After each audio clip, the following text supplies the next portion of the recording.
13वीं शताब्दी का राजस्थान वीरता, धर्मनिष्ठा और स्वाभिमान का प्रतीक था। उसी धरती पर रणथंभौर का किला था, जहां शासन करते थे राव हमीर, चौहान वंश के गौरव, जिनका नाम सम्मान और साहस का पर्याय बन चुका था। राव हमीर न केवल एक पराक्रमी योद्धा थे, बल्कि एक न्यायप्रिय और दयालु शासक भी थे। एक दिन एक घायल ब्राह्मण राव हमीर के दरबार में आया।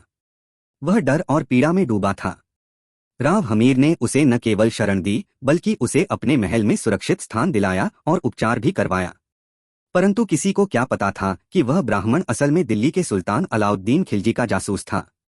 जब यह बात सुल्तान तक पहुंची कि राव हमीर ने दुश्मन को शरण दी, तो उसने इसे अपनी प्रतिष्ठा का प्रश्न बना लिया। उसने रणथंभौर पर चढ़ाई का आदेश दे दिया। जैसे ही रणथंभौर को सुल्तान की सेना ने घेरा, राव हमीर ने किले की प्राचीरों को मजबूत करवाया और अपने सीमित सैन्य बल को तैयार किया। उन्होंने स्पष्ट कहा, हम झुकेंगे नहीं।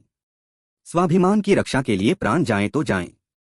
रानी नागमती, जो राजस्थान की वीरांगनाओं में गिनी जाती हैं, उन्होंने राव हमीर से कहा, यदि आप रण में वीरगति को प्राप्त हों तो मैं जौहर करूंगी। परंतु कोई मुगल रानी नागमती को कभी बंदी नहीं बना पाएगा। उनकी आंखों में न आंसू थे, न भय, केवल स्वाभिमान और नारी शक्ति का तेज था। सुल्तान की विशाल सेना महीनों तक रणथंभौर को घेरे रही। भूख, प्यास और लगातार आक्रमणों के बावजूद किला नहीं टूटा। अंत में एक दिन धोखे से किले का एक द्वार खुलवाया गया और मुगल सेना किले में प्रवेश कर गई। राव हमीर ने अंतिम क्षण तक तलवार नहीं छोड़ी। उन्होंने रणभूमि में अनेक दुश्मनों को मार गिराया और अंततः वीरगति को प्राप्त हुए। जब यह समाचार रानी नागमती तक पहुंचा, उन्होंने सभी रानियों और स्त्रियों को एकत्र किया। जौहर कुंड में अग्नि प्रज्वलित की गई। रानी नागमती ने सबसे पहले अग्नि में प्रवेश किया। उनके पीछे सैकड़ों स्त्रियों ने जौहर कर आत्मसम्मान की रक्षा की।